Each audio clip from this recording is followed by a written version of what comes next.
मेरे को इसको क्या बनाना है, लिंक बनाना है। इसको लिंक बनाना है तो क्या करना रहेगा मेरे को, पहले तो मेरे को ये समझ में आना चाहिए कि डायलॉग बॉक्स आता कैसे है। जेक्वेरी का डायलॉग मेरे को डिस्प्ले करना है यहाँ पे, और डायलॉग बॉक्स आने के साथ में जब मैं इस पर क्लिक करूँ तो ये लिंक भी बनना चाहिए। तो ये जो रेंडर हो रहा है ये क्या बन जाना चाहिए, इसको एंकर टैग में डालना पड़ेगा मेरे को, या एक्शन लिंक के अंदर डालना पड़ेगा। तो उसके लिए मेरे को यहाँ पे व्यू में आके थोड़ा सा चेंजेस करना पड़ेगा। तो व्यू में चेंजेस करना पड़ेगा, हाँ ये फुल नेम है,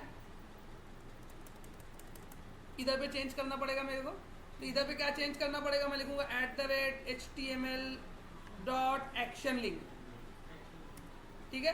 तो एक्शन लिंक में पहला क्या आना चाहिए, एक्शन लिंक में पहले लिंक का टेक्स्ट आना चाहिए। क्या दिखेगा, तो दिखेगा क्या, जो फुल नेम रहेगा वही दिखेगा। तो वो एज इट इज मैं यहाँ पे ले आया,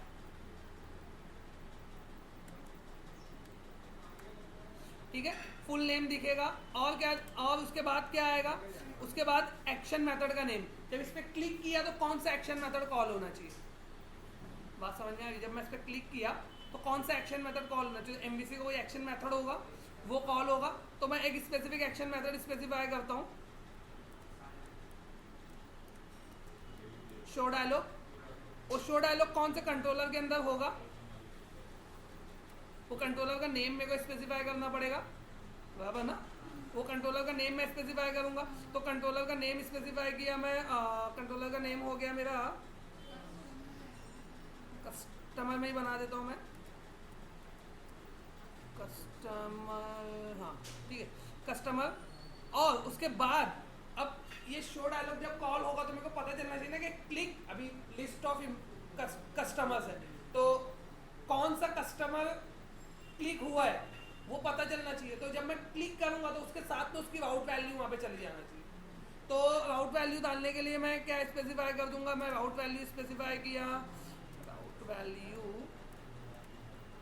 तो मेरे को क्या क्या चीज़ की ज़रूरत है, मेरे को लिंक टेक्स्ट बताना है, मेरे को एक्शन मेथड बताना है, मेरे को कंट्रोलर का नेम बताना है और राउट वैल्यू बताना है।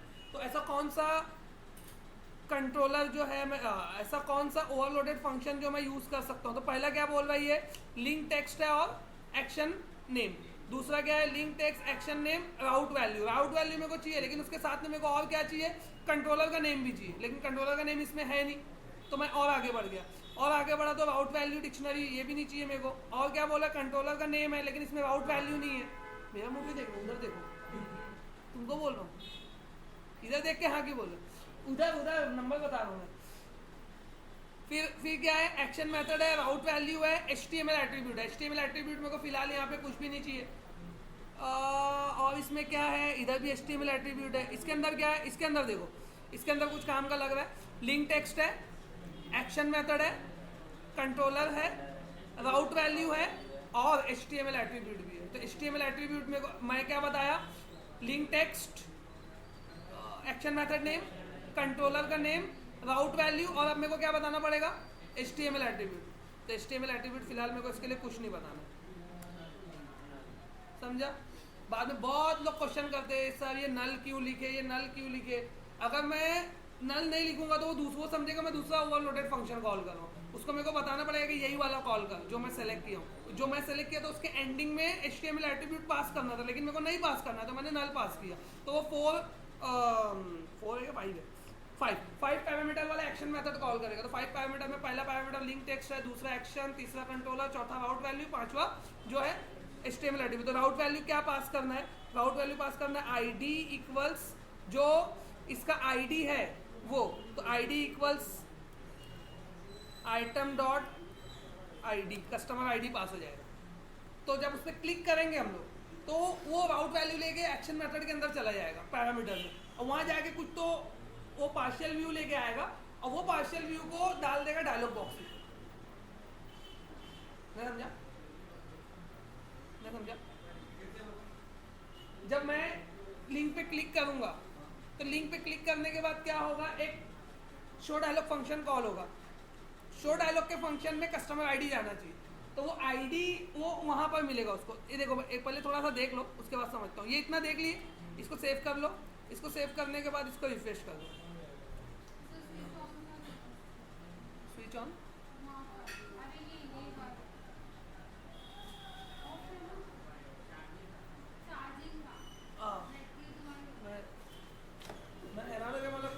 कम है कि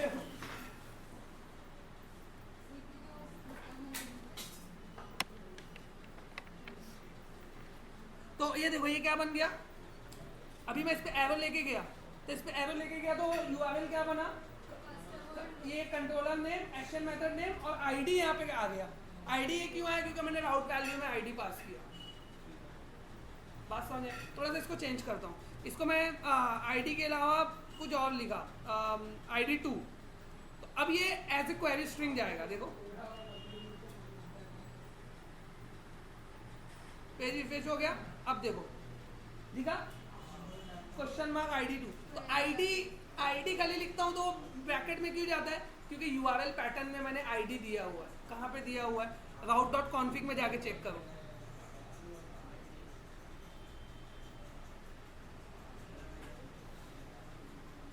route.config में first value controller, second value action, third value अगर आईडी नाम से होगा तो यहाँ पे लगा देगा। अब मैं चाहता हूँ कि आईडी 2 भी मैं लिखूँ तो भी वहाँ अटैच होना चाहिए थोड़ी देर के लिए, ऐसा सब अभी बिगड़ने वाला है। तो मैं आईडी 2 लिख दिया यहाँ पे, ठीक है, यहाँ पे भी आईडी 2 लिख दिया, कंट्रोल शिफ्ट वी लिख दिया, ठीक है। अब ये कंट्रोल शिफ्ट वी करने के बाद सक्सेस दिया। अब मैं इधर पे आके इसको आईडी 2 किया, तो अब ये आईडी क्वेरी स्ट्रिंग में नहीं जाएगा, स्लैश के बाद आएगा। चेक करना है,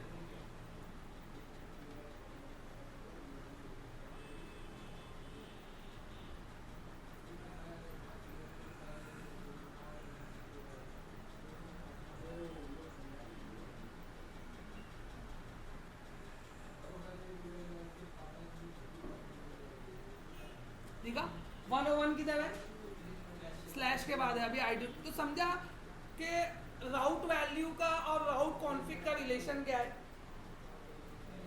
जो मैं राउट वैल्यू में वेरिएबल का नेम देता हूं, अगर वो वेरिएबल का मैं पैटर्न बता दूंगा कि वो पैटर्न एज इट इज ऐसे डिस्प्ले होना चाहिए तो वो डिस्प्ले होगा। फॉर एग्जांपल मैं चाहता हूं कि जो भी मैं आईडी पास करूं उसके आगे आईडी वर्ड लग जाना चाहिए और फिर उसके आगे वैल्यू आना चाहिए, ऐसा मैं चाहता हूँ। मतलब ये 101 ऐसा आना चाहिए, customer slash show dialog slash ID 101 ऐसा।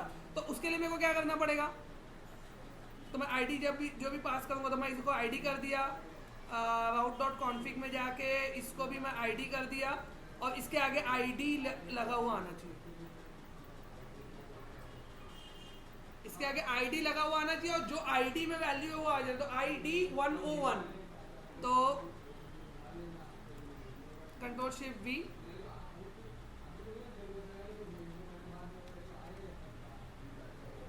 ये बहुत अच्छी चीज है अगर तुम तो समझो। इसके पे पूरा एक चैप्टर है इसके ऊपर। ओ मर गया,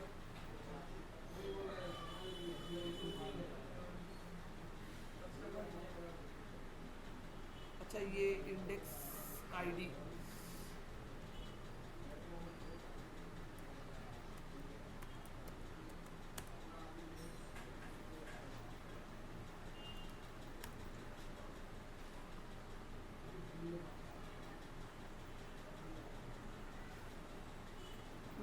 अभी देखो अब मैंने आईडी लिख दिया तो मेरे को यूआरएल पैटर्न भी आईडी लिख के ही स्पेसिफाई करना पड़ेगा। बात समझ में आई मैं क्या बोल रहा हूँ? मैंने उसको ऑप्शनल नहीं किया इसके लिए, मतलब मेरे को पैटर्न भी वैसे ही बताना पड़ेगा। अगर मैं कंट्रोलर नेम के आगे मैं चाहता हूँ कि हर कंट्रोलर से पहले सी लगना चाहिए, तो वो जो कस्टमर कंट्रोलर है वो सी कस्टमर कंट्रोलर से मेरे को यूआरएल लिखना पड़ेगा। तो मेरे को पैटर्न अगर चेंज करना है तो मैं ऐसा लिखूंगा, सी कस्टमर,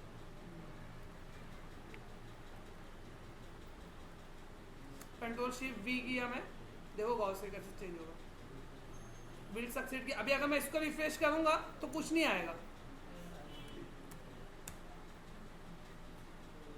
क्यों? वो सी कस्टमर सर्च करेगा, क्या बोल रहा है 404। अब मैं बोला कि ठीक है भाई ये ले, आईडी है क्या वहां पे,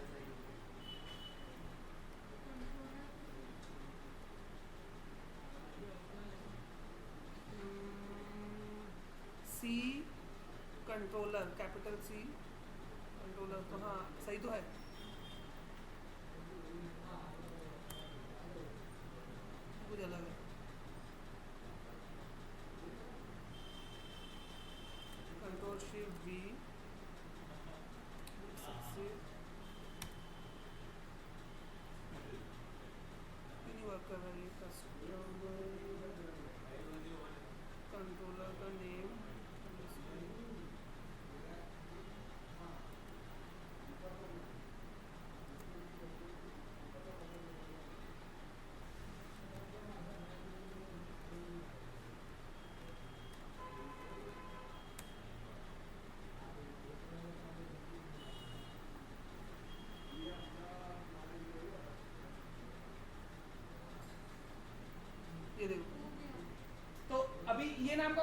कंट्रोलर है क्या, समझ में आएगा। तो तुमको क्या करना है, तुम्हारे वेबसाइट को हैकर से प्रिवेंट करना, किसी को पता नहीं चलना चाहिए कस्टमर कंट्रोलर का नाम क्या है। तो तुम क्या कर सकते हो, राउटिंग उसके लिए क्रिएट कर सकते हो, एक स्पेसिफिक राउटिंग। ये ना कंट्रोलर हो तो ये शो होता हो तो ये कंट्रोलर एक्सेस होना चाहिए, ये शो होता हो तो ये कंट्रोलर एक्सेस होना चाहिए। तो उसके लिए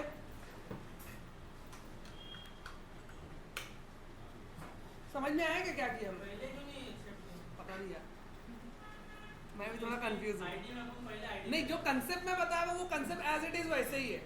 मतलब तुम जो पैटर्न यहाँ पे यूज करोगे वो पैटर्न तुमको उधर पे लिखना रहेगा। कुछ कुछ चीज़ होती है कोई वजह से नहीं वर्क कर, कुछ भी होगा कंसेप्ट होल उसका जो मेरे को नहीं शायद समझा होगा मे बी, तो क्या वो तो समझ में आ जाएगा। जो मैं चीज़ बता रहा हूँ वो समझी, लेकिन कोई चेंज नहीं करता उसको। हाँ? स्लैश लगा के फिर लगाना पड़ेगा हाँ, नहीं स्लैश लगा के सी क्यों लगाऊंगा, ताकि नहीं मे बी। हाँ यार, ऐसा तो नहीं है कहीं। वैसे ही हो सकता है। चलो ठीक है, अभी ट्राई मत करवा भाई, बहुत टाइम लग जाएगा। तो ये अभी 101 देखो ये ऐड हो गया, तो जब मैं इस पर क्लिक करूंगा तो ये क्या करेगा, शो डायलॉग फंक्शन को 101 के साथ कॉल करेगा, तो उसको मिलेगा नहीं, सीधी सी बात है। शो डायलॉग तो फंक्शन है नहीं ना, तो 404 देगा। तो इसको ना करने का दो तरीका है एक्चुअली, डायलॉग बॉक्स लाने का दो तरीका है। एक तो कैसा है कि इसके ऊपर जैसी क्लिक हो तो मैं डायरेक्ट jQuery से कॉल करूं और फिर उसके बाद पार्शियल व्यू रेंडर कर दूं, ठीक है। और दूसरा तरीका कैसा है कि मैं MVC एक्शन मेथड में जाऊं, MVC एक्शन मेथड में जाके फिर मैं रिटर्न करूं। लेकिन जब मैं MVC एक्शन मेथड में यहाँ से जाऊंगा तो पेज रिफ्रेश हो जाएगा, तो मैं क्या चाहता हूँ पेज रिफ्रेश नहीं होना चाहिए और डायलॉग आ जाना चाहिए। तो मेरे को क्या करना पड़ेगा, उसके लिए jQuery यूज़ करना पड़ेगा। तो इसके क्लिक पे मेरे को काम करना है। ये जो लिंक है href है, एंकर है, क्या बोलो एंकर है, हाँ एक्शन लिंक है। एक्शन लिंक के क्लिक के ऊपर मेरे को काम करना है, इसको आईडी असाइन करना पड़ेगा। तो इसको आईडी देखते हैं हम लोग क्या मिली है अभी।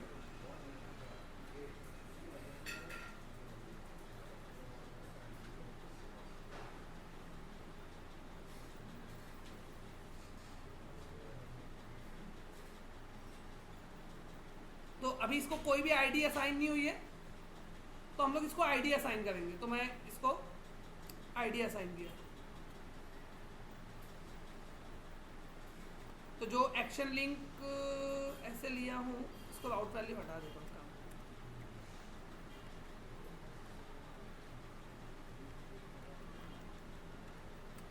ये डिस्प्ले होने वाला है,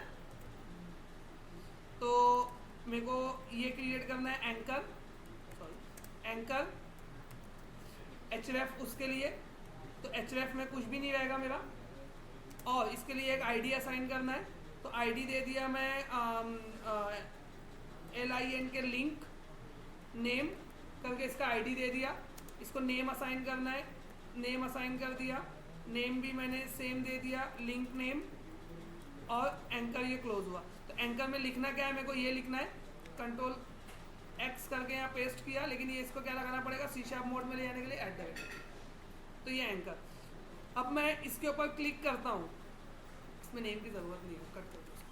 तो मैं इसके ऊपर क्लिक करता हूँ तो ये आईडी एट्रीब्यूट से jQuery इसको डिटेक्ट कर सकता है कि ये जो टैग है इसके ऊपर क्लिक हुआ। तो इसके लिए jQuery लिखना है मेरे को। तो jQuery लिखने के लिए मेरे को क्या करना पड़ेगा, jQuery लिखने के लिए टॉप में जाके यहाँ पे स्क्रिप्ट टैग मेरे को ओपन करना पड़ेगा। तो जब भी तुमको jQuery लिखना है तो तुमको क्या करना पड़ेगा, पहले तो jQuery लाइब्रेरी का रेफरेंस लगेगा।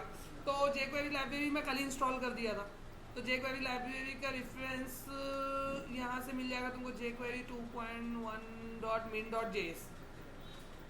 ये तो इसको एक बार अपने को डालना है, तो लेआउट में डाल दूंगा मैं, तो सब पेज में ऐड हो जाएगा। तो मैं लेआउट ओपन करता हूँ मेरा, वो एक्चुअली मेरे लेआउट में होगा वो,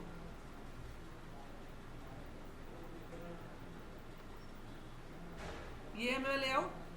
ये मेरे लेआउट के अंदर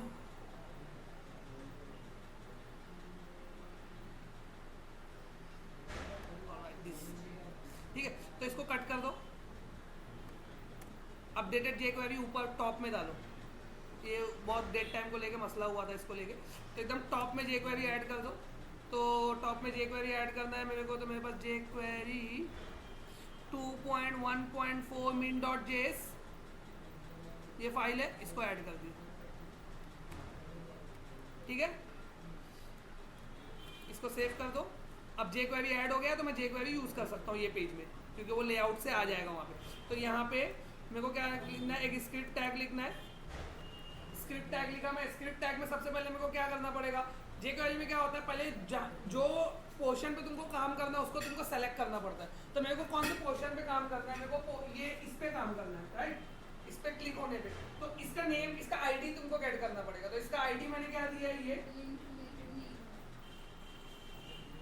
इसको जे क्वेरी का सिलेक्टर होता है तो आईडी सिलेक्टर करके होता है। तो आईडी सिलेक्टर के लिए हम लोग हैश लगा देते हैं, सिलेक्टर के लिए हम लोग डॉलर लिखते हैं और बैकस्लैश लिखते हैं। इसका मतलब ये हुआ कि पूरे पेज में जाएगा लिंक नाम, नेम नाम का आईडी वाला जो टैग होगा उसका ऑब्जेक्ट बना के इसको दे देगा। अब उसके ऊपर मेरे को क्या करना है, उस पर क्लिक होने में कुछ करना है, तो उस पर डॉट क्लिक,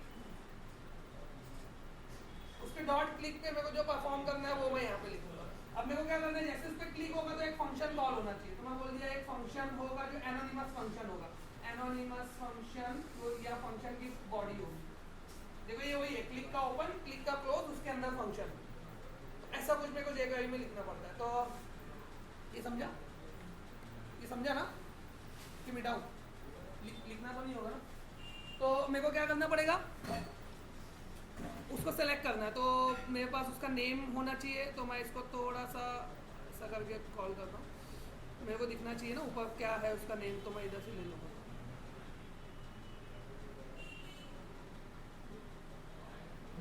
ये है नेम, इसके ऊपर काम करना है मेरे को, इसके अंदर यूज करना है इसको। तो मैं यहाँ पे लिखा डॉलर, हाँ। और जब भी जे क्वेरी के जो क्वेरी तुम लोग कॉल करोगे तो जे क्वेरी ऑलवेज किस में रहेगा, जे क्वेरी कब कॉल होना चाहिए, जब तुम्हारा पूरा डॉक्यूमेंट जो है वो रेडी हो जाए। तो उसमें दो फंक्शन होता है, एक होता है document dot window dot load और एक होता है document dot ready. Window dot load कब कॉल होता है, डॉक्यूमेंट डॉट रेडी कब कॉल होता है।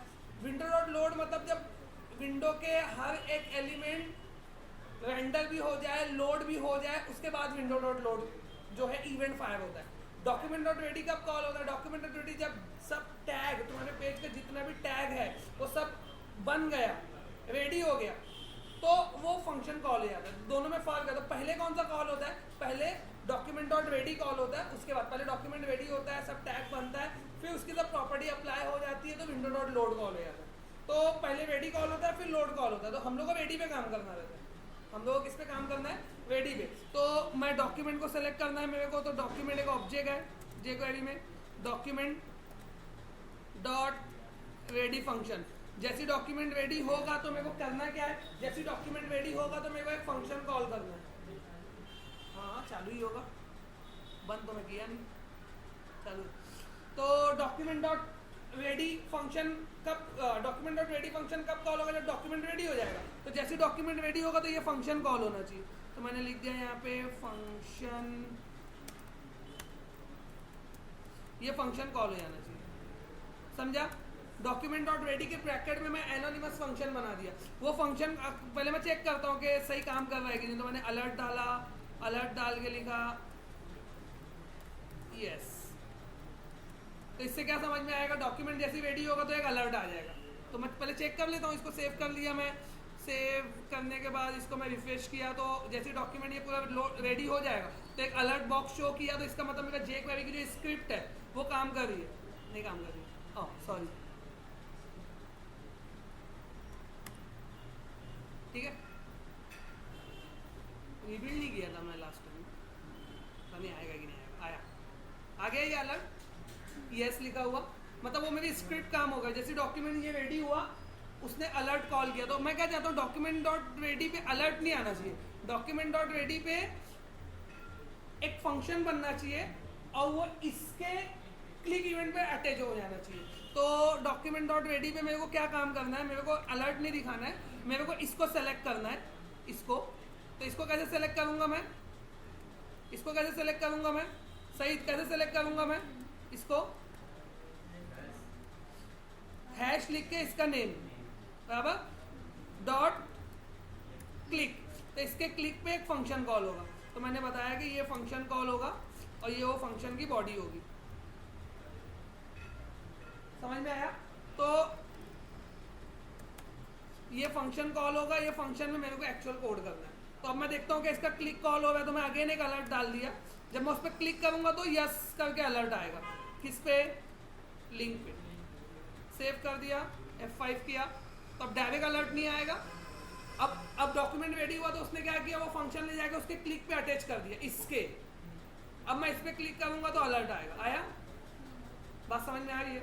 एकदम स्टेप बाय स्टेप बता रहा हूँ। जिसको नहीं समझ में आ रहा है jQuery अभी भी, तो मेरे को अभी पूछो जस्ट क्या मतलब, क्योंकि इससे पहले ये ऑलरेडी हुआ है, अभी सेकंड बैच के साथ फिर से वही चीज़ हो रही है।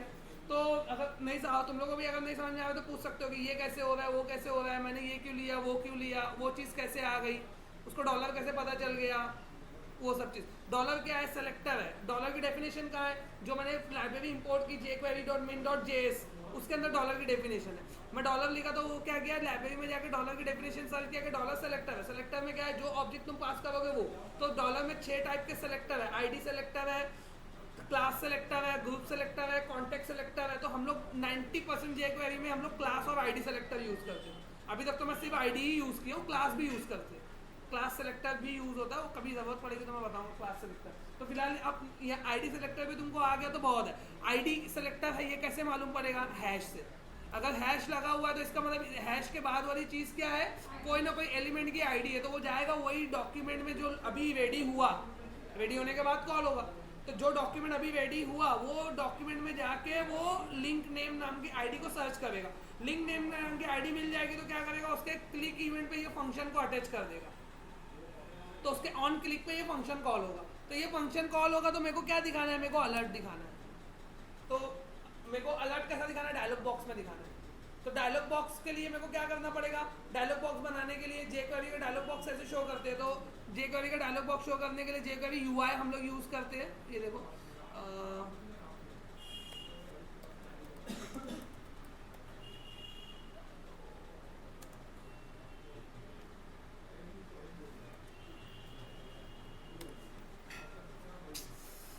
गूगल वो याहू पे चला गया। jQuery UI डायलॉग,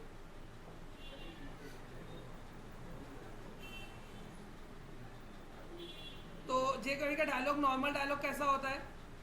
ये लोड होगा तो समझ में आएगा।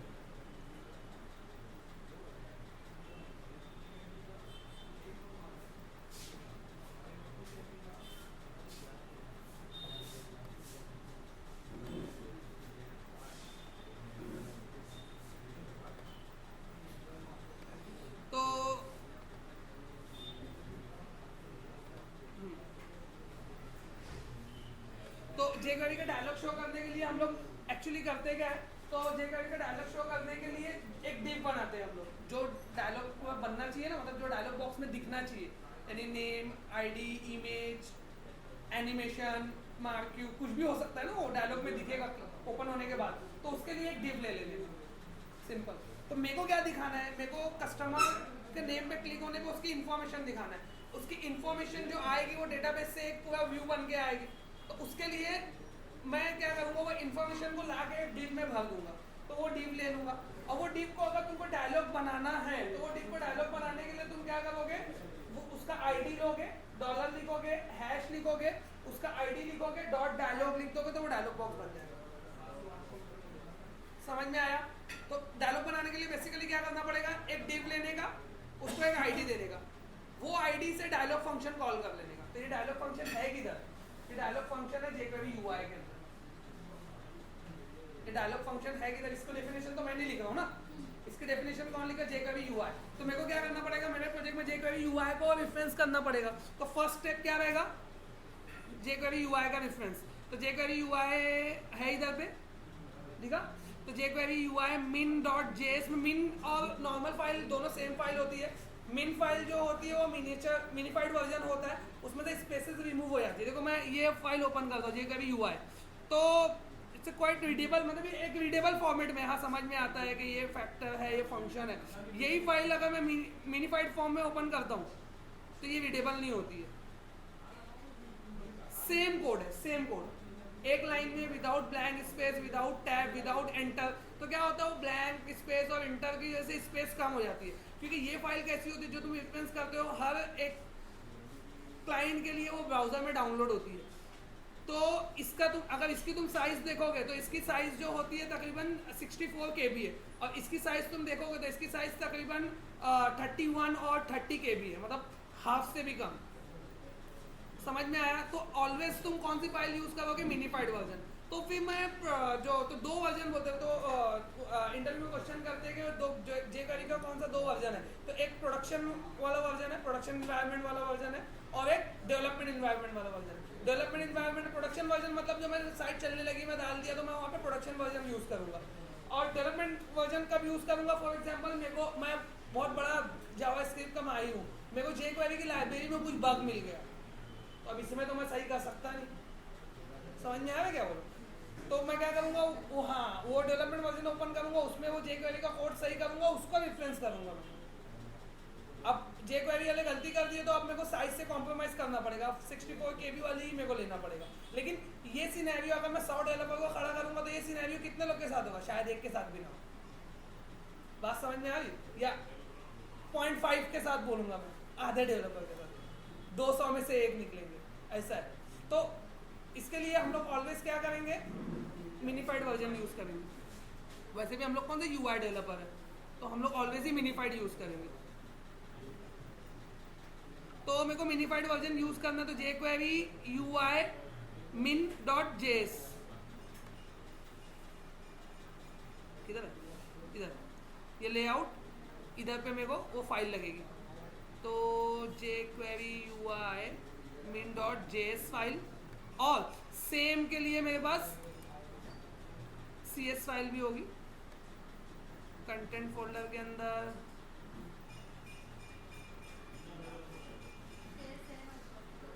नहीं, इसमें नहीं होगी वो,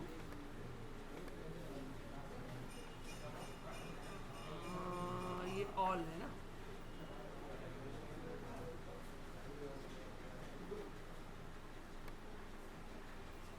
all.css, तो ऑल के अंदर सब आ जाता है एक्चुअली। ऑल का अगर तुम लोग कोड देखोगे ओपन करके ना, तो इसमें बेस भी है, इसमें थीम भी है। बेस में जाएंगे तो बेस में accordion, auto complete, date time pickup, pluggable सब है, जो अलग अलग तुमको दिख रहा है ना, वो सब ऑलरेडी लोड है। तो मैंने ऑल कर दिया, तो ऑल से ये all.cs लोड कर देगा, और यहाँ से इसको ये निकाल दो। क्या निकाल? क्यों स्लैश? वो पता नहीं एरर देता है, उसकी वजह से ब्राउज़र डिटेक्ट ही नहीं करता वो पाथ को।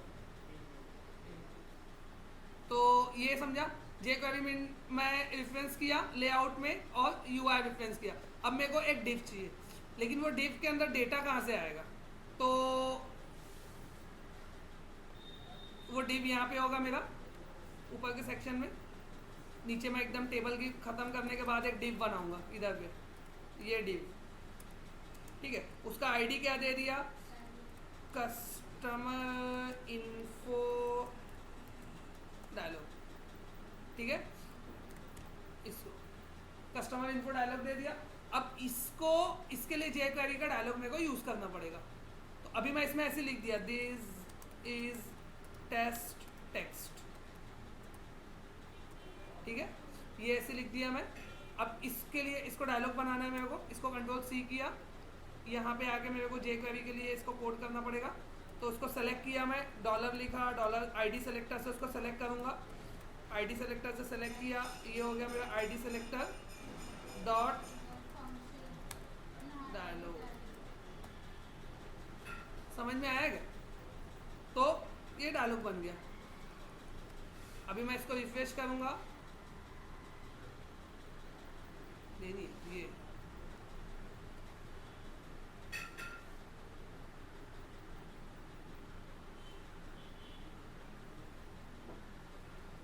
दिखा कुछ, तो jQuery का डायलॉग बन गया। लेकिन मैं क्या चाहता हूँ, डायरेक्ट डायलॉग बन के आ जाए? नहीं, तो उसमें एक प्रॉपर्टी होती है, ऑटो ओपन इक्वल्स फॉल्स। समझ में आया? ऑटो ओपन है कि ऑटो क्लोज है? नहीं, ऑटो ओपन है। ऑटो तो ऑटोमेटिक ओपन नहीं होना चाहिए, जब कोई क्लिक करे तब ओपन होना चाहिए। तो वो फंक्शन में कोई जब वो टाइटल ऐड करना है तो टाइटल भी ऐड कर सकता हूँ मैं। तो टाइटल ऐड होगा, टाइटल किधर ऐड होगा? इधर।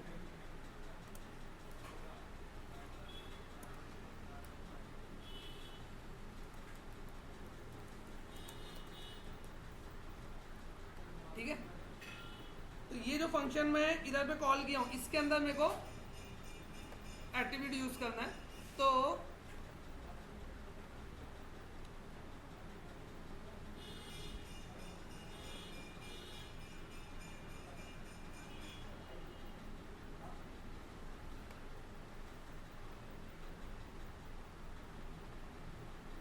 ये तो वही वाला पेज खोलो, एपीआई डॉक्यूमेंटेशन देखो, ऑप्शन की लिस्ट होती है एक्चुअली। हाँ ये देखो इधर है,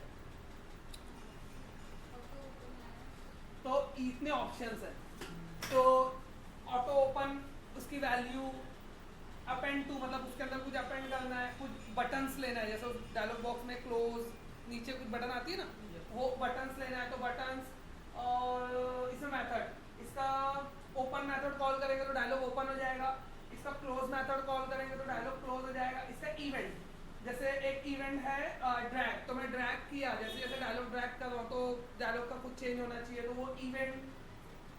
ओपन एक इवेंट है, रिसाइज किया तो उसका इवेंट है, तो मेरे को ये सब यूज नहीं करना फिलहाल। मेरे को अभी मेरा कौन सा है, मेरे को ये ऑप्शन यूज करना है, ऑटो ओपन, बराबर। और मेरे को क्या यूज करना है, ओपन फंक्शन, बराबर ना, समझा क्या। ओपन फंक्शन का जब मैं उस पर क्लिक करूंगा तो ओपन होना चाहिए, और ऑटो ओपन फॉल्स होना चाहिए इनिशियली, तो डायरेक्ट डायलॉग बॉक्स दिखेगा नहीं। अभी डेटा कहाँ से आएगा वो बोला नहीं हूँ मैं, डेटा भी लेके आना उसके अंदर मेरे को। तो ऑटो ओपन कैसे यूज करने का, ऑब्जेक्ट बनाने का। जेक्वेरी में ऑब्जेक्ट कैसे बनाते हैं हम लोग, या जावास्क्रिप्ट में ऑब्जेक्ट कैसे बनाते हैं हम लोग। अगर मैं ऐसे लिख के कोई वैल्यू लिखा a:10, तो ये एक ऑब्जेक्ट बन गया, ये क्या बन गया, एक ऑब्जेक्ट बन गया। और ये ऑब्जेक्ट मतलब ये क्लास जैसी बन गई, ए उसकी प्रॉपर्टी हो गई। जैसे हम लोग प्रोडक्ट क्लास क्रिएट करते हैं, उसकी प्रॉपर्टी, कोड क्रिएट किया, नेम क्रिएट किया, ऐसा करता हूँ ना मैं, नेम क्रिएट किया, प्रोडक्ट नेम, प्रोडक्ट प्राइस। तो मेरे को जेक्वेरी में क्रिएट करना है तो ऐसा लिखूंगा, प्रोडक्ट नेम, तो नेम कोलन जो भी नेम है, फॉर एग्जांपल प्रोडक्ट नेम है फैन, कॉमा, अब उसका कोड दे दिया 101, तो ये ऑब्जेक्ट हो गया ये इतना। ऐसा नहीं, अगर ये लगाओगे तो एरे बन जाएगा, इसके लिए वो लिख के बिठा दिया मैंने। तो ये इतना जो है बॉक्स बना देता हूँ, ये इतना जो है ये ऑब्जेक्ट बन गया। और अगर तुम इसको ये ब्रैकेट लगाते हो तो वो एरे बन जाता है। तो मेरे को ऑब्जेक्ट बनाना है, तो ऑब्जेक्ट बनाने के लिए हम लोग क्या करते हैं, ऑब्जेक्ट बनाने के लिए यहाँ पे मैं ये 2 ब्रैकेट लगा दिया, सिंपल 2 ब्रैकेट लगा के कोई भी ऑप्शन तुम यूज कर सकते हो, जितना ऑप्शन की लिस्ट है, कहाँ चलेगी, ऊपर है, हाँ। और उसका डेटा टाइप पूल है ना, तो ट्रू फॉल्स वैल्यू आएगी। तो अभी ऑप्शन का नेम क्या है मेरा, ऑटो ओपन। ऑलवेज जेक्वेरी के जो ऑप्शंस का नेम है वो हमेशा कैमल नोटेशन के अंदर आएगा, मतलब फर्स्ट वर्ड पूरा स्मॉल, सेकंड वर्ड से first letter capital. Get display लिखेंगे तो जी कैपिटल होगा, जी स्मॉल होगा, डी कैपिटल होगा। तो मैं लिखा ऑटो ओपन फॉल्स, एक से ज्यादा होगा तो कॉमा लगाऊंगा मैं, अभी एक ऑप्शन यूज करना, एक से ज्यादा होगा तो कॉमा लगाऊंगा। अभी अगर मैं अब इसको रन करूंगा तो वो ओपन नहीं होगा, तो कोई प्लेस होना चाहिए वहां से वो ओपन होना चाहिए, बराबर ना। तो वो प्लेस कौन सी है, वो ये है, इसकी क्लिक पे ओपन होना चाहिए। बात समझ में आ रही है, हाँ। तो उसको कैसे यूज करूंगा मैं, फंक्शन को कैसे यूज करूंगा मैं, फंक्शन को यूज करने का सिंटैक्स देखो,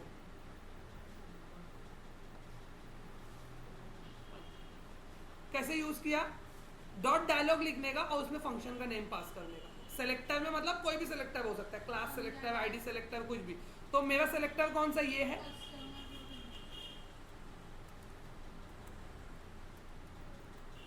उसमें डॉट डायलॉग फंक्शन, उसके अंदर फंक्शन का नेम, राइट, हो गया। अब देखते हैं,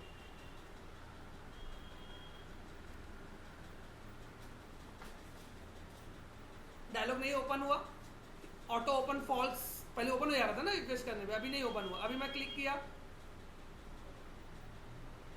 क्यों, अभी ये क्या हो रहा है, रिफ्रेश क्यों हो जा रहा है, क्योंकि मैंने href में वैल्यू दे के रखा है। तो उसको पहले गधे को सही कर दो, तो तकलीफ देते रहेगा।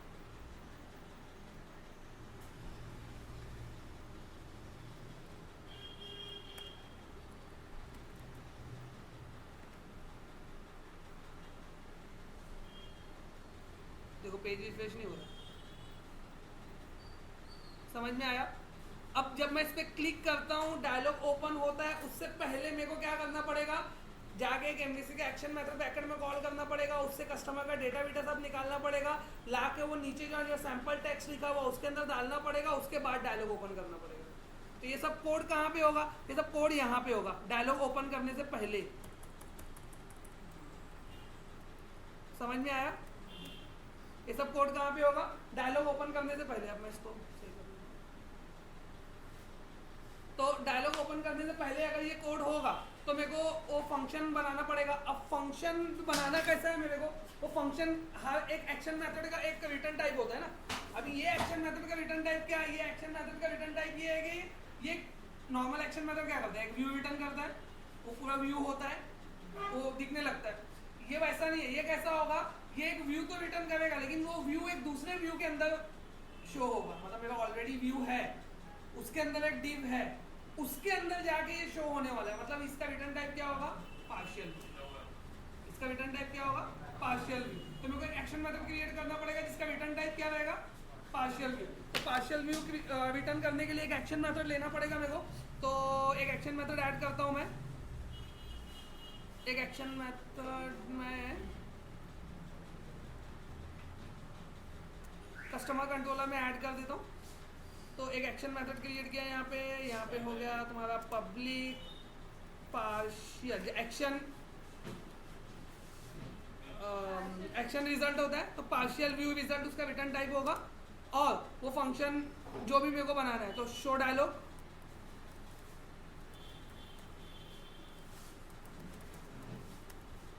तो शो डायलॉग में एक आएगी एक वैल्यू।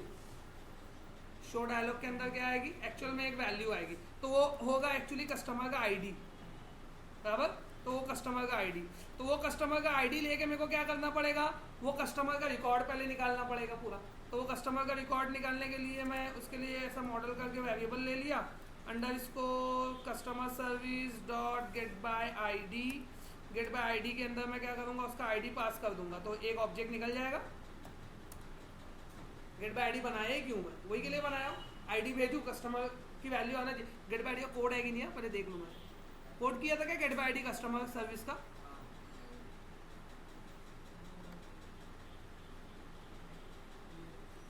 ओ इंटरफेस खोल दिया।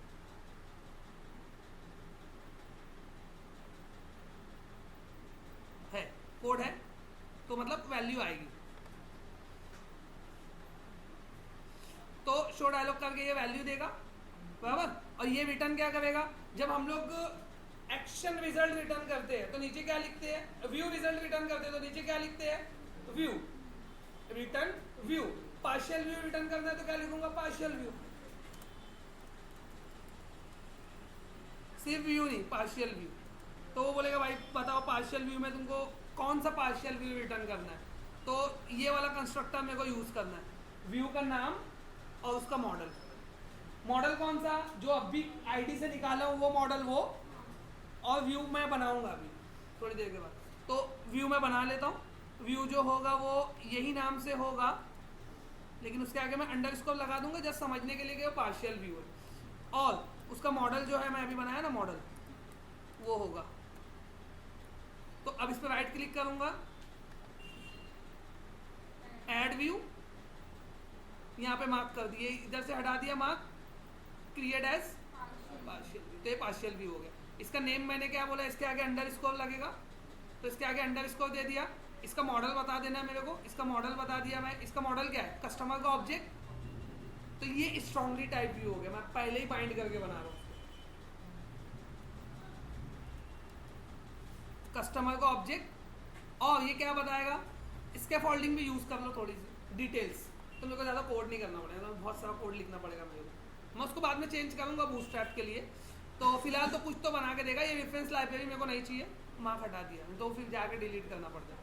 तो समझाइए क्या क्या सेटिंग किया मैं इधर पे। तो ये करके ऐड कर दो।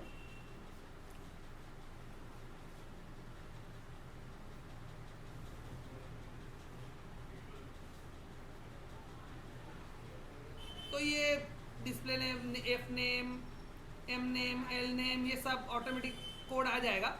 लिखा हुआ उसको मैं बाद में चेंज करूँगा, फिलहाल मैं उसमें भी कुछ चेंज करने वाला नहीं हूँ, तो इसको बंद कर दूँ। तो ये पूरा कहाँ जाएगा, वो डिफ के अंदर जाना चाहिए और वो डिफ डिस्प्ले हो जाना चाहिए। तो पार्शियल व्यू को जे क्वेरी से लोड करना पड़ेगा मेरे को।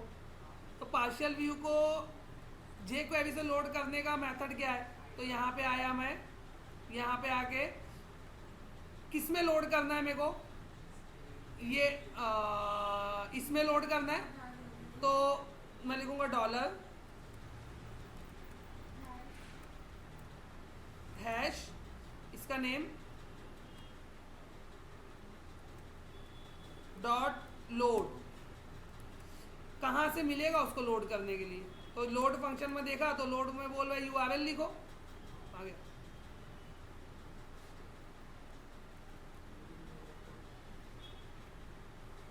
फंक्शन लिखते हैं क्या लोड में, नहीं URL लिखते हैं। तो लोड में मेरे को URL लिखना है। URL क्या है मेरा, तो URL मेरा है एक्चुअल में कस्टमर कंट्रोलर स्लैश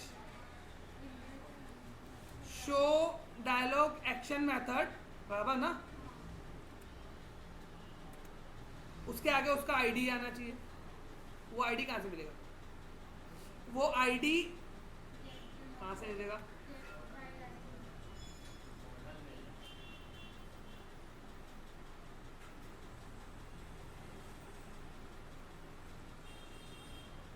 वो आईडी मेरे को कहीं बनाना पड़ेगा। ये यहाँ पे एक हिडन फील्ड ले लो, जहाँ लिंक बन रही है ना वहाँ पे एक हिडन फील्ड ले लो, लिखो @HTML डॉट हिडन, उसके आगे लिखना है तुमको आइटम डॉट कस्टमर आईडी। तो वो हिडन फील्ड में कस्टमर आईडी बनाएगा और वो हिडन फील्ड का नेम भी यही होगा जो प्रॉपर्टी का नेम है, मैं बैकएंड में बताऊंगा तुमको। तो उसको सेलेक्ट करना है। तो आईडी एट्रीब्यूट क्या बनेगा उसका, हैश जो कस्टमर आईडी है वो उसकी वैल्यू, जो भी उसकी वैल्यू रहेगी वो इससे कॉन्कैट हो जाएगी डायरेक्ट आगे। अब पेज लोड हुआ, हिडन फील्ड में आईडी चले गई, जो भी कस्टमर लोड हुआ है लूप चल के चलेगा, और उसमें भी एक लफड़ा है, इतनी सारी हिडन फील्ड बनाएगा वो तो एरर रिटर्न कर देगा।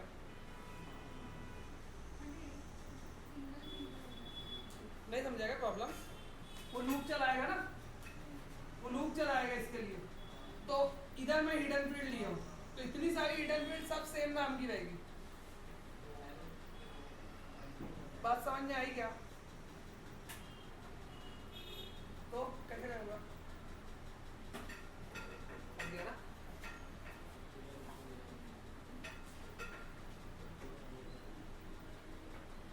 चलो पहले एक स्टैटिक आईडी डाल के देखते हैं। अपने आईडी क्या है 101 ना,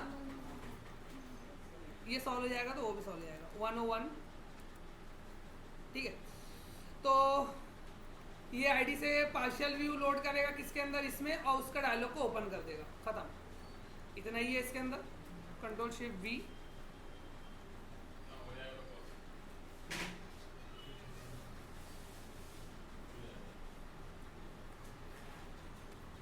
F5,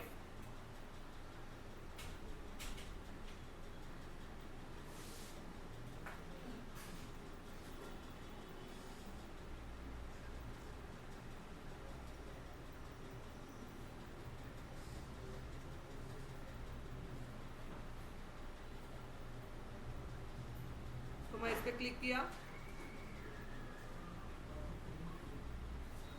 थोड़ी देर के बाद लोड होगा, क्या कि लोड ही नहीं हुआ।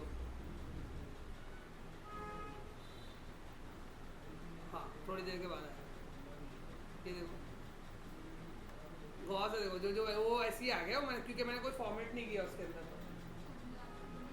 ये नेम जो वैल्यू मैंने डाला था देखो, क्या फुल नेम, तो फुल नेम आएगा ना मॉडल में, तो वो इसके फोल्डिंग से सब ले लेता है।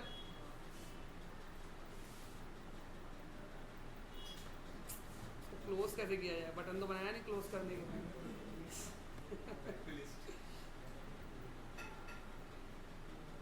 को क्या हो रहा है, पहले मैं क्लिक करता हूँ, वो वैल्यू लेके आ जाता है, उसके बाद मेरे को वैल्यू दिखती, मतलब एक्चुअल वैल्यू दिखती है, तो मेरे को वो लोड वाला कंसेप्ट यूज़ करना पड़ेगा। मतलब मैं क्लिक करूँ तो ऐसा घूमते रहना चाहिए, फिर थोड़ी देर के बाद फ्लैश करेगा, ऐसा कुछ। या फिर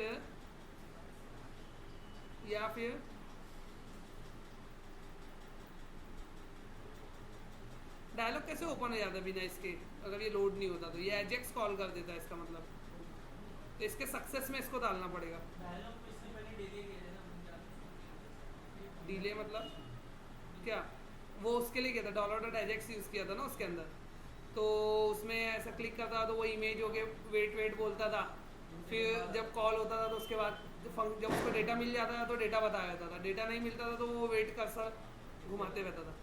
वो तो बड़ी बात नहीं है, ये तो चला गया, ये मेरे को 101 वहाँ तक पहुँचाना बहुत बड़ी बात है। मेरी बात समझी, मतलब वो तो हो ही जाएगा, उसका कोई मतलब ऐसा कोई बड़ी बात नहीं है उसके अंदर। तो बटन बना लो ना इसमें, ये पार्शियल व्यू में ही बटन बना लेता हूँ मैं।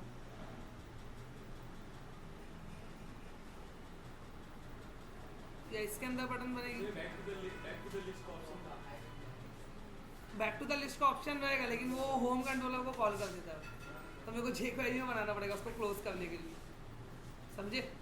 jQuery, हाँ jQuery में मेरे को बनाना पड़ता है, मतलब इसके ऑप्शंस के अंदर मेरे को स्पेसिफाई करना पड़ता है। इसमें एक ऑप्शन होता है बटन्स करके, ये यहाँ पे देखो, इसके अंदर एक ऑप्शन होता है बटन्स करके, उसमें मेरे को बटन स्पेसिफाई करनी पड़ती है। ये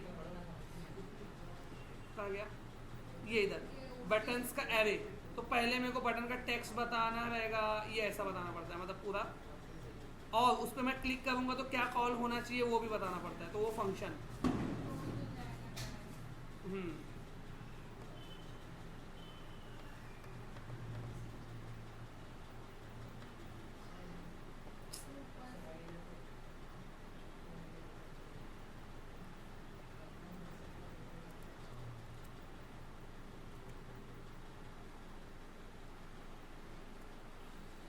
तो ये मेरा बटन्स, इसका मतलब हो गया एरे, मतलब मैं एक से ज़्यादा बटन भी ले सकता हूँ। फिर उसके अंदर ये हो गया ऑब्जेक्ट में उसका टेक्स्ट हो गया ओके, बटन पे कुछ आइकॉन देना है तो ये UI आइकॉन, प्राइमरी हर्ट, ये वो जब आया तो मैं इसमें वो सब भी डाल सकता हूँ, बूस्ट टाइप की क्लास वगैरह डाल सकता हूँ, मेरे को कोई आइकॉन नहीं चाहिए फिलहाल, चलो ठीक है, jQuery UI का आइकॉन ले लेगा वो। फिर उसके बाद क्लिक किया तो कौन सा फंक्शन कॉल होना चाहिए, क्लिक पे ये फंक्शन कॉल होना चाहिए और वो डायलॉग क्लोज हो जाना चाहिए। तो ये दिस का मतलब क्या हुआ, जो करंट टैग चल रहा है वो, तो ये कस्टमर डायलॉग इन्फो, मतलब यही सेम डायलॉग को क्लोज फंक्शन कॉल करेगा तो क्लोज हो जाएगा।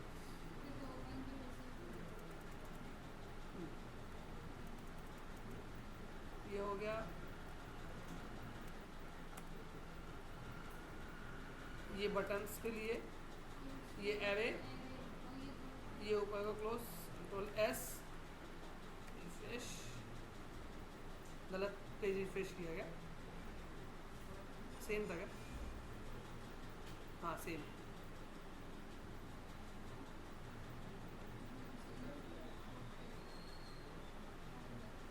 समझा? तो वो ओके बटन बना के दिया, उस पर क्लिक किया तो डायलॉग क्लोज हो गया।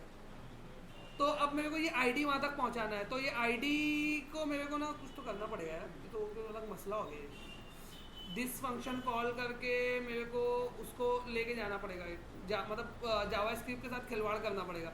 या तो मैं ऐसा करूँ, या तो मेरे पास एक ऑप्शन है कि लेबल के टेक्स्ट में डाल, लेकिन आईडी दिखना नहीं चाहिए, हिडन में रहेगा तो अलग अलग नेम का आईडी क्रिएट करना पड़ेगा। अलग ही फंडा हो गया इसका। सर अलग-अलग तो क्रिएट होंगे ना, क्योंकि टेबल बन रहे तो हर एक का आईडी अलग-अलग तो रहेगा, वो दिखने अलग अलग आईडी नहीं बनता है ना, मसला वही है उसका। जैसे ये फर्स्ट नेम है, वैसे दूसरा भी नेम लेगा तो उसका आईडी अलग रहेगी। आईडी अलग रहेगी, लेकिन ये जो हिडन फील्ड बनती है ना, हिडन फील्ड के जो आईडी एट्रीब्यूट होता है वो सब में कस्टमर आईडी ले लेगा। अब वो जब क्लिक करेगा तो वो सबका क्लिक फायर करेगा। अगर 5 एक, जैसे jQuery में कैसा होता है कि मैंने आईडी लिया txt1, नीचे एक इधर एक टेक्स्ट बॉक्स है, इधर एक टेक्स्ट बॉक्स है, इधर एक टेक्स्ट बॉक्स है, ठीक है। तीनों का आईडी मैंने ले लिया txt1, अब जे क्वेरी में मैं लिखा $txt1, तो वो तीनों टेक्स्ट बॉक्स को सेलेक्ट करेगा। मैंने लिखा डॉट वैल्यू, तो वो तीनों टेक्स्ट बॉक्स में वैल्यू सेट करेगा। अब ये हिडन फील्ड में लिखा, तो ये क्या करेगा, हर इटरेशन में कस्टमर आईडी बनाएगा, हर इटरेशन में हिडन फील्ड बनाएगा, ठीक है। आईडी की वैल्यू 101, 102, 103, 104 सब में अलग अलग रहेगी, लेकिन हिडन फील्ड का आईडी एट्रीब्यूट सब में कस्ट आईडी आएगा, कस्ट अंडरस्कोर आईडी आएगा। जब मैं डॉलर कस्ट अंडरस्कोर आईडी डॉट वैल्यू लिखूंगा तो वो एरे ऑफ वैल्यू दे देगा, मतलब जितने बार उसमें है वो दे देगा। तो मैं क्या चाहता हूँ कि जब वो क्लिक हो तो जहां पे वो क्लिक हो रहा है वहीं से वो पास हो जाना चाहिए। तो मेरे को उसके लिए एक फंक्शन बनाना पड़ेगा। कैसा फंक्शन बनाना पड़ेगा,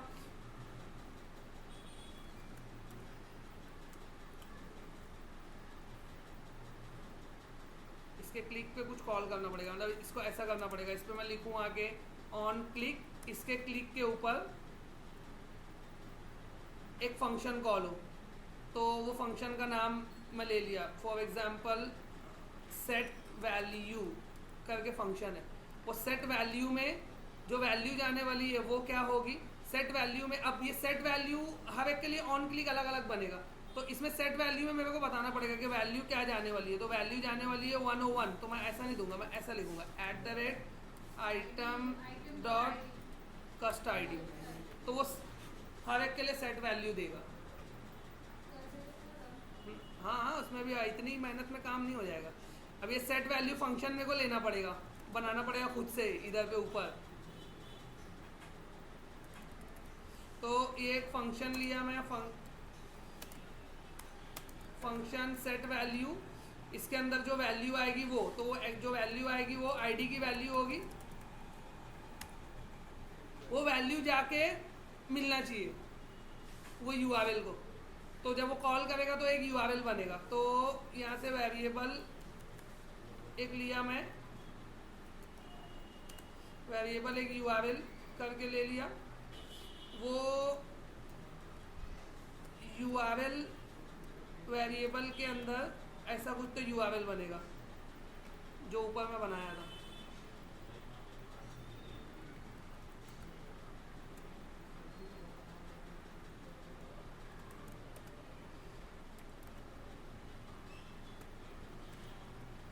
और ये जो 101 जहाँ पे आ रहा है ना,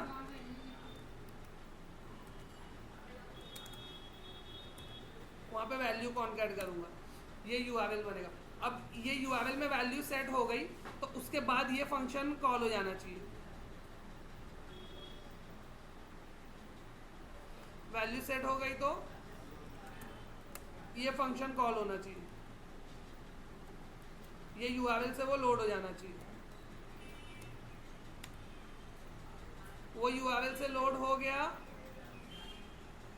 तो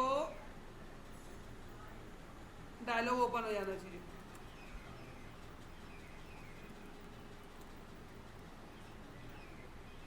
ऐसा कुछ करना पड़ेगा, कुछ तो भलता भलता दिमाग लगाना पड़ता है इसी।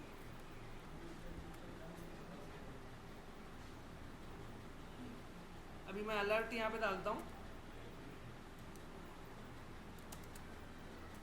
अलर्ट में मेरे को यूआरएल बना दिखना चाहिए। अब मेरे को दो वैल्यू डाल के चेक करना पड़ेगा कस्टमर के, दोनों अलग अलग वैल्यू डेटाबेस में डाल के। पहले एक वैल्यू हो जाए तो सेट वैल्यू कॉल होगा, सेट वैल्यू कॉल होगा, यूआरएल बनेगा, यूआरएल लोड में जाएगा, लोड हो जाएगा तो डायलॉग बॉक्स ओपन होगा।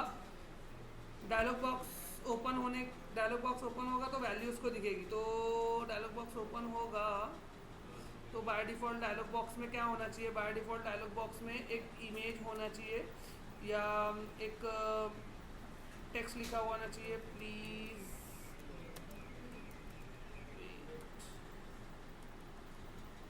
ये ऐसा, ये लिखा आएगा।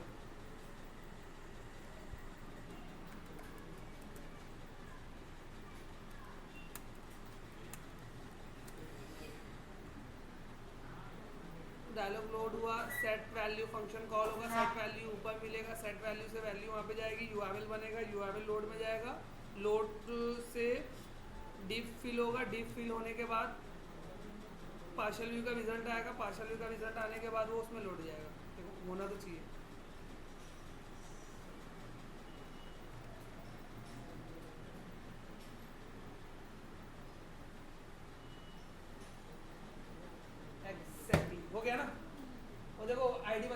कस्टमर शो डायलॉग /101 हो गया। अब मैं एक और वैल्यू लेता हूँ, कुछ तो कुछ भी दिमाग लगाया, कुछ नया कर डाला। अभी ये एक और, इतना आसान नहीं होता जगह पे दिमाग लगा लेना, लेकिन जब तुम लोग करोगे तुम लोग समझ में आएगा। 102 फैसल, फैयाज, मोमिन,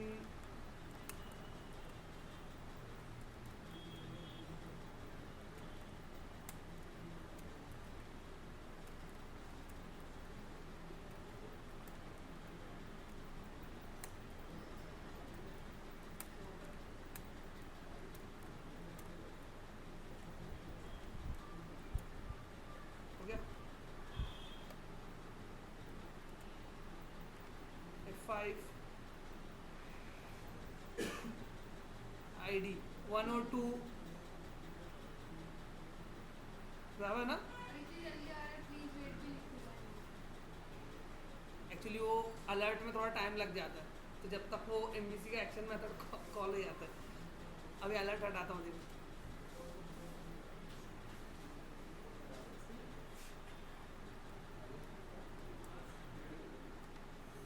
तो इसको प्रॉपर वो बनाना पड़ेगा, मतलब जो अभी पार्शियल व्यू ऐसा ऐसा लंबा सा फालतू सा आ जाएगा ना, उसको अगर खाली सही कर लोगे तो एकदम ये फर्निश्ड एप्लीकेशन हो जाएगी। बैक टू लिस्ट करूँगा तो कहाँ जाएगा, कस्टमर के इंडेक्स पे, तो यही पेज रिफ्रेश हो जाएगा। तो वो मेरे को चाहिए नहीं एक्चुअली, क्लोज बटन चाहिए मेरे को। तो अब मेरे को खाली मेरा फाइनल टच क्या है, मेरा जो व्यू बना है ना, पार्शियल व्यू जो बना है, उसको बंद कर दूँगा। ये ज़्यादा फाइल रहती ना तो देख के और पब्लिक को टेंशन हो जाए। हाँ, इसको भी बंद करो। शो डायलॉग का जो मेन काम है, मेरे को कैसे क्या डिस्प्ले करना है, अब इसको खाली मेरे को फॉर्मेट करना रहेगा। तो मैं क्या चाहता हूँ कि जब वो क्या बोलते हैं, जब डायलॉग बॉक्स आना चाहिए तो उसमें एक पैनल आना चाहिए। पैनल के टॉप में वो बूटस्ट्रैप की फॉर्मेटिंग होना चाहिए, उसके अंदर वो पैनल के टॉप में यहाँ पे उसका फुल नेम लिखा हुआ आना चाहिए। फिर उसका यहाँ पे ऐसा लिखा चाहिए एड्रेस, और एड्रेस में पूरा कॉन्टैक्ट होके सब आ जाना चाहिए, मतलब जो भी है तो पूरा एड्रेस उसका आ जाना चाहिए। और क्या है, ईमेल आईडी है तो यहाँ पे ईमेल करके होना चाहिए, उसकी ईमेल आईडी करके आ जाना चाहिए, और बस इतने काफ़ी है। कॉन्टैक्ट नंबर भी ले लेता हूँ। तो उसको कैसे करना रहेगा, तो ये फील्ड सेट बना है पहले, तो फील्ड सेट में कस्टमर इन्फो, उसका लीजेंड डाल दिया। कस्टमर इन्फो में पहले मेरे को पैनल बनाना है, तो बूटस्ट्रैप पैनल बनाने के लिए क्या करना पड़ेगा, div class is equal to panel, panel hyphen primary panel, blue colour का पैनल बनेगा। पैनल में दो सेक्शन होता है, div class is equal to, एक होता है panel body, panel hyphen body, एक होता है पैनल की हेडिंग। तो div class is equal to panel heading, ठीक है। तो पैनल की हेडिंग में क्या आना चाहिए, फुल नेम लिखा हुआ आना चाहिए। तो पैनल की हेडिंग में फुल नेम मतलब मॉडल में आएगा वो, तो मैं लिखा @model.fullname, तो उसकी हेडिंग में चला गया फुल नेम। बॉडी में क्या आना चाहिए, बॉडी में एड्रेस कॉन्कैट होके आना चाहिए। तो पूरा एड्रेस कॉन्कैट करने के लिए एक मॉडल में जाके फील्ड बना लो, जैसा पहले हम लोग करते थे। तो कैसे बनाना रहेगा पहले, वो भी एक प्रॉब्लम है।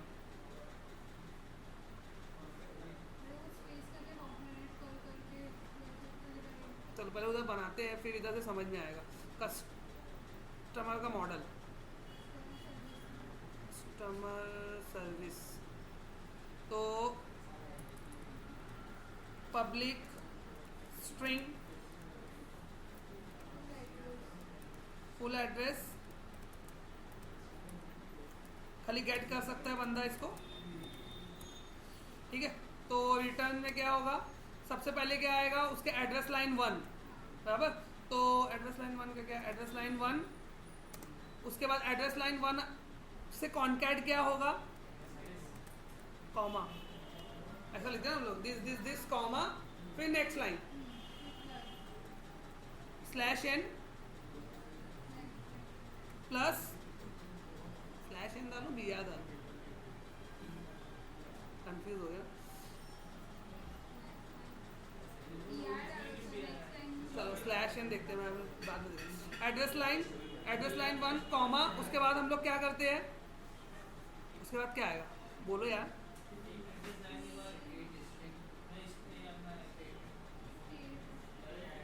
लैंडमार्क आएगा क्या? लैंडमार्क आएगा ना, तो यहाँ पे लैंडमार्क, फिर उसके बाद कॉमा, फिर नेक्स्ट लाइन ना, फिर सिटी, फिर कॉमा, फिर डिस्ट्रिक्ट,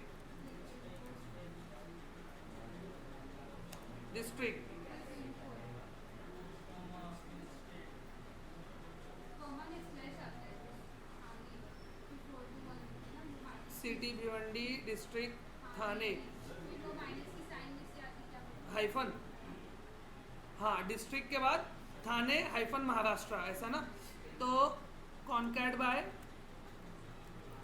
हाइफन स्टेट महाराष्ट्र, और इधर पिन कोड, स्टेट से पहले इधर ना, हाइफन के बाद पिन कोड, फिर वो अब स्पेस और फिर उसके बाद वो ना,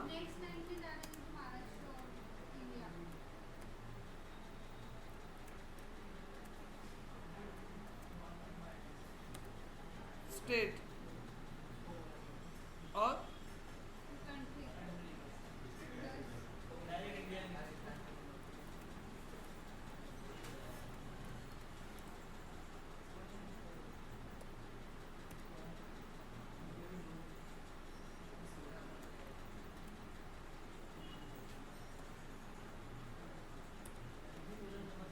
ऐसा कुछ तो बनेगा एड्रेस।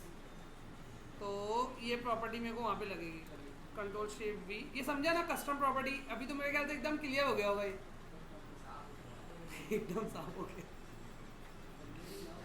तो मेरे को लिखना है यहाँ पे एड्रेस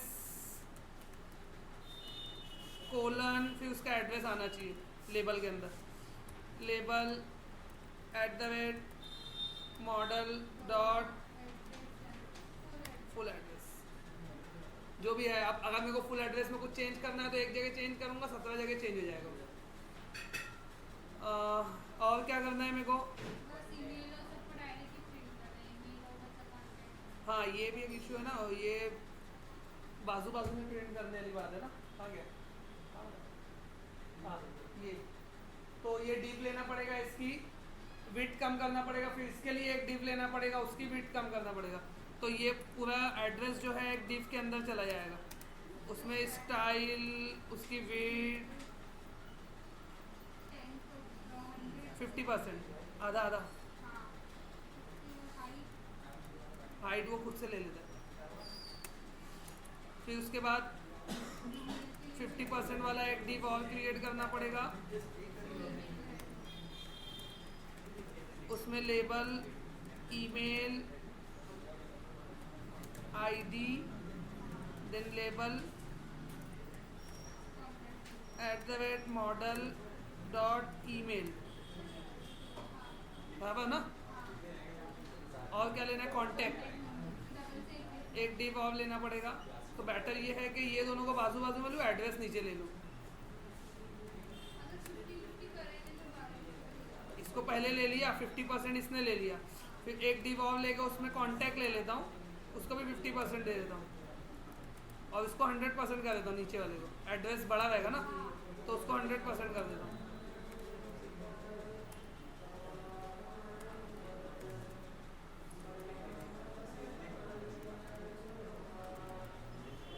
अभी समझा ना ये कैसे डिज़ाइन करने का क्या है।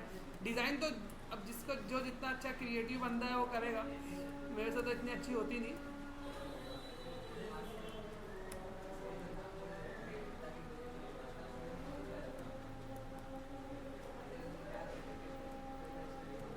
ये पूरा नीचे का कोड कमेंट कर देता हूँ।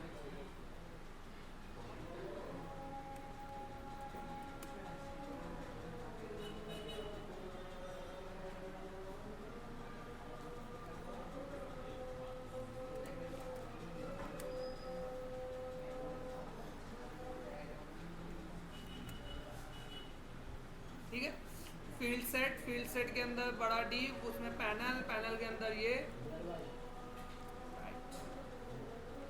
फिश,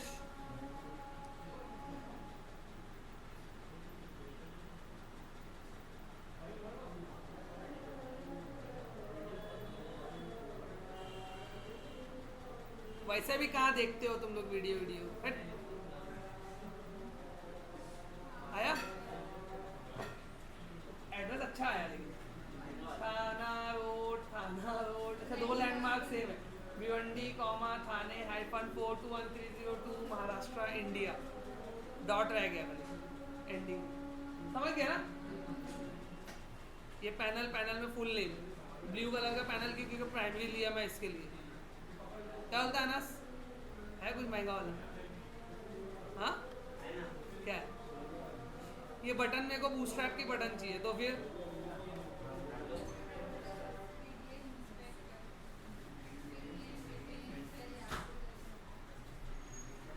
तो जहाँ मैं बटन ऐड करता हूँ वहाँ पे मैं क्लास ऐड कर सकता हूँ। ये देखो, ये अभी तो इसने खाली क्या किया है, बटन टाइप बटन ओके करके ले लिया है।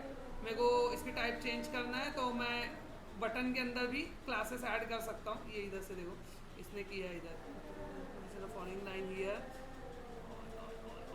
किधर है क्लिक, नहीं ये तो है ना आइकॉन सेट किया है ना, इसमें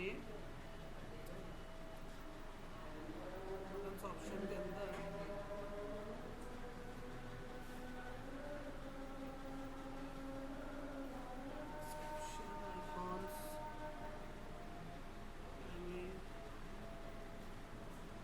चलो वो तुम लोग ढूंढ लेना।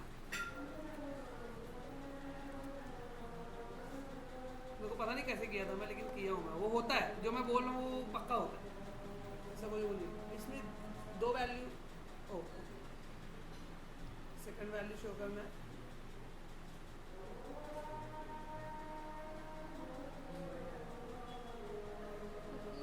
इसमें ऐसा क्यों आ रहा है? ये कुछ चेंज होता है, मेरे को दिख रहा है कि तुम लोगों को भी समझ में आ रहा है। ये हेडर देखो तो स्लाइड होके आ रहा है जरा।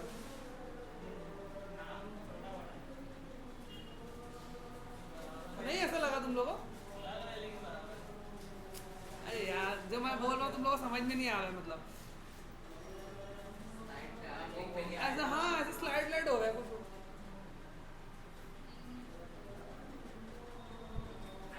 खुद ही से हो रहा है। हाँ अभी मैं चाहता हूँ ये जो डायलॉग बन रहा है, ये जो इसका कलर है जो मेरी थीम से मैच करना चाहिए। हाँ अभी ये तो एकदम अलग ही दिख रहा है ना वो डायलॉग। उसका लेआउट कैसे देगा? वो लेआउट में तो है।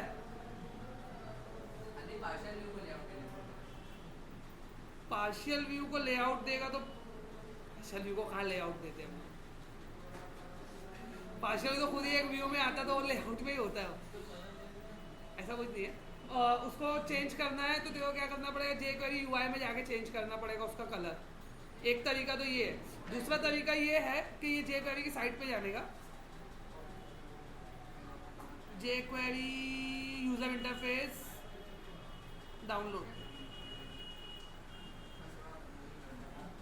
तो यहाँ पे ना थीम बिल्डर करके होता है। ये देखो यहाँ पे तुम लोग कलर वगैरह सब, टॉगल इफेक्ट, विजेट्स दिख रहा है, ये बना सकते हो। तो यहाँ पे थीम होती है बहुत सारी, एक है base theme, dark theme, start theme, smooth, जो भी है। जैसे अभी ये थीम है तो उसके लिए तुम लोगों को कुछ लिखना है तो अभी उसके लिए डिफाइन कर सकते हो तुम लोग खुद का CSS। अब इसको डाउनलोड करके अपडेट करूँगा अगर मैं, तो वो जो डिफ़ॉल्ट आ रहा है वो चेंज हो जाएगा। हाँ हाँ हाँ हाँ ठीक है ना, खाली एक फाइल ही तो डालना है अगले लेक्चर में। पब्लिक ची बोलने लगती है।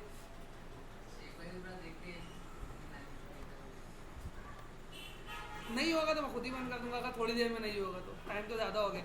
ये जेकवी यूआई की फाइल डाउनलोड हुई, इसकी जेकवी यूआई की सीएसएस निकाल के मेरी सीएसएस से रिप्लेस कर दूंगा मैं। कुछ नहीं करना है, कोड नहीं करना है, कोड नहीं करना, टेंशन मत लो। हो गया डाउनलोड? नहीं हुआ तो देखो ये जेकवी मतलब कस्टम थीम बनी। अब इसको ओपन किया,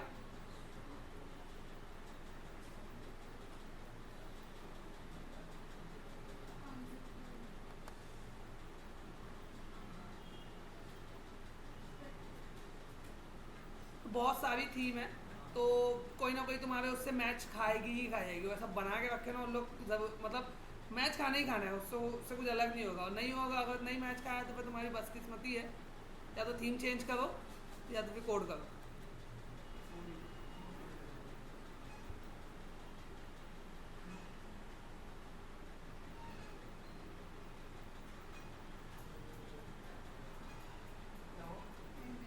ये जेक्वेरी UI.js बराबर, तो पहले देख लो ये कैसी थीम है।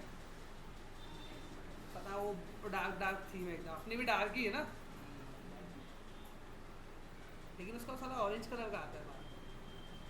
देखते ये देखो,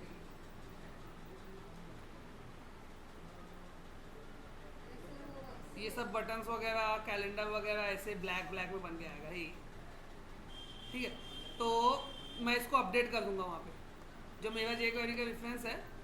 तो ये जेक्वेरी UI.cs, जेक्वेरी UI.js, अपने को ये चाहिए ना min.cs और जेक्वेरी min.js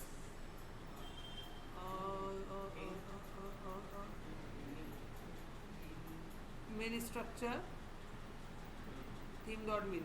इसको कॉपी करो, इसको उठा के कंटेंट फोल्डर में पेस्ट करो।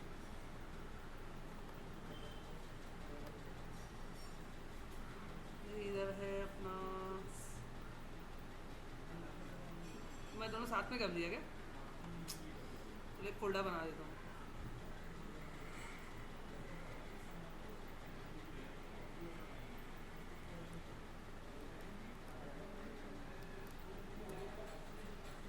जेक्वेरी UI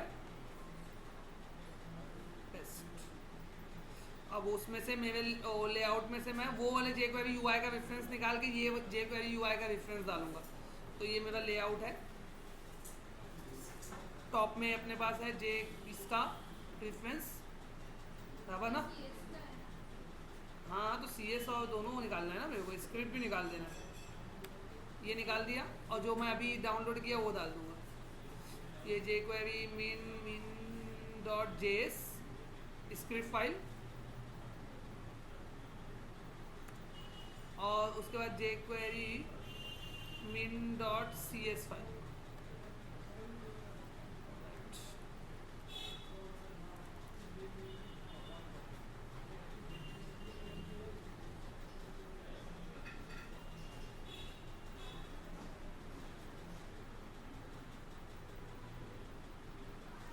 कभी कभार ये अपडेट करने के बाद भी पुराना वाला कलर आता है, तो दूसरे ब्राउज़र में पेस्ट करके चेक कर लेने का अगर कलर चेंज नहीं हुआ तो, क्योंकि वो कौन है? एक मिनट एक मिनट हुआ कुछ तो ब्लैक ब्लैक हो गया, समझ में आ गया? ये अपना टेक्स्ट गायब हो गया, तो फिर उसको तुमको करना पड़ेगा अपने हिसाब से फॉर्मेट, क्योंकि इसका कलर इसने डिफ़ॉल्ट वाइट ले लिया और इसका मैंने वाइट लिया, तो उसको इन्वर्ट करके थीम के हिसाब से चेंज करना पड़ेगा। तो फिर वो मतलब तुमको कुछ ना कुछ मेहनत करनी पड़ेगी उसके लिए। ओके दिख रहा है हाँ, क्योंकि एक ग्रे पे है इसके लिए। समझ में आएगा थीम कैसे अपडेट करने का? तो कोई भी थीम लो, खाली डाउनलोड करो, रेफरेंस करो, पूरा चेंज हो जाता है ऑटोमेटिक। समझा? वो पार्शियल व्यू में